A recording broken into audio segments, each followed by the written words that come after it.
안녕하세요. 오늘은 3월 다육이 관리에 대한 이야기를 해볼까 합니다. 기온이 많이 높아져 가지고 다육이들이 조금씩 성장도 하면서 꽃대가 올라오기 시작하고 있습니다. 아마 3월에 가장 바쁜 게 뭐냐면 올라오는 꽃대를 정리를 해주고 분갈이를 해주고 그리고 병충해 약재를 방지하는 게 가장 큰 일이지 싶은데요. 저 같은 경우는 2월 중순서부터 분갈이를 하기 시작해서 3월 정도에 마무리를 할 예정입니다. 지난주에 와가지고 빠르게 분갈이를 해야 될 그런 화분들 위주로 해가지고 분갈이를 해주고 나서 이번 주에 이제 대품 위주로 해가지고 분갈이를 완료할 예정입니다. 바깥에는 기온이 많이 낮아졌다 그래도 지난주에 따뜻한 거에 비하면 겨울에 비하면 너무나 따뜻해가지고 이제는 물을 펑펑 줘도 다육이들이 건강하게 성장할 수 있는 그런 계절이 됐다라고 생각을 합니다. 그래서 오늘은 3월에 어떤 일을 해줘야 되는지에 대해서 조금 정리를 하는 영상을 찍어 봤는데요. 많은 분들이 이제 거리대를 걸고 화분들을 바깥으로 내몰려고 하는 분들이 많을 텐데요. 가끔은 또 걱정이 돼서 지금 바깥으로 화분을 빼놔도 되는지에 대해서 걱정을 하시는 분들도 많을 겁니다. 기본적으로 이제는 바깥에 화분을 내놓아도 냉해를 입을 가능성이 거의 희박합니다. 그렇기 때문에 이제는 베란다에서 살고 있었던 다육이들을 조금씩 거리대, 아파트에서 키운다 그러면 베란다 거리대나 노지에서 키운다 그러면 개인주택을 가지고 있는 분들이라 그러면 노지에 내놔도 되는데, 가장 중요한 게 뭐냐면 햇살 관리를 잘 하셔야 됩니다.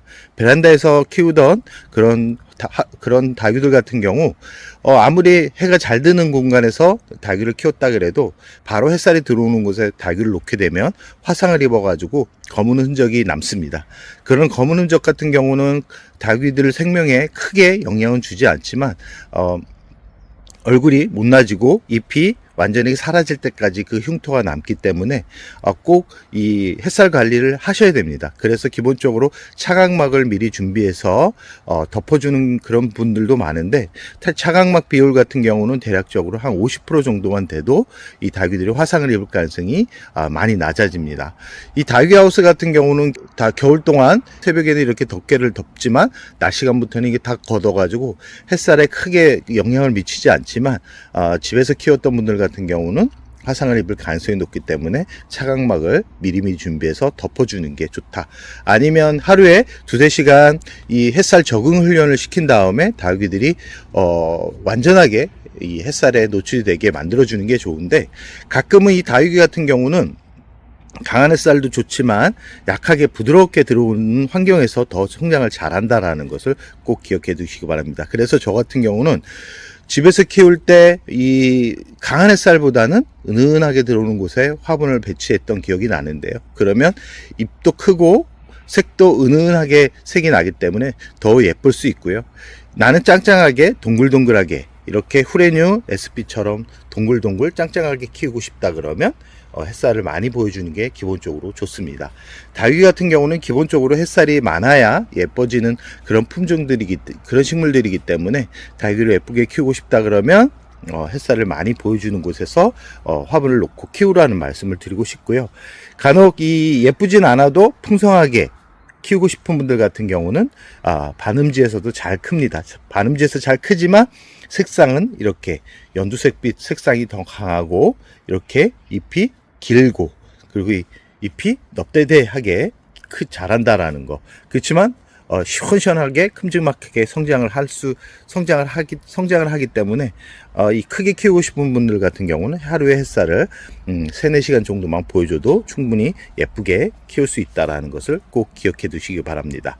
두 번째는 이제 분갈이를 하시는 분들이 많은데, 분갈이를 할 때는 기본적으로 나이가 있는 다육이들 위주로 해가지고 먼저 해주고, 그리고 분갈이는 상토로 심었을 때는 6개월 스피트모스 재료를 가지고 있는 그런 분갈이 용토 같은 경우는 1년에 한 번씩만 해줘도 괜찮은데, 기본적으로 가을 분갈이보다는 봄 분갈이가 더 좋습니다. 봄 분갈이가 더 좋은데 4월 넘어가지고 분갈이 하기보다는 3월에 분갈이를 마무리해 가지고 얘네들이 뿌리가 완벽하게 자리를 잡은 상태에서 물을 줘야지만 얘네가 과습으로 꺼내보내는 발생 빈도가 줄어듭니다. 그리고 뿌리가 제대로 내려야 여름을 어렵지 않게 납니다. 이 뿌리가 약하면 봄에 성장을 하는 것 같지만 여름에 무너져 내리는 경우가 허다합니다. 그렇기 때문에 저 같은 경우는 뿌리가 완벽하게 내릴 때까지 내리는 시간을 주기 때문에 여름에 무너져 내리는 다육이가 많이 줄었습니다. 특히 저 뒤쪽에 있는 방울복랑금 같은 경우는 필히 봄에 분갈이를 해주는데 저는 4월에 분갈이를 해줍니다. 이 방울복랑금 같은 경우는 4월에 분갈이를 해주는데 기본적으로 뿌리를 많이 제거합니다. 기존 뿌리를 거의 다 제거를 한 상태에서 새 뿌리를 내리기 때문에 그러면 여름을 조금은 수월하게 날 수 있다는 것을 참고하시면 좋을 것 같습니다.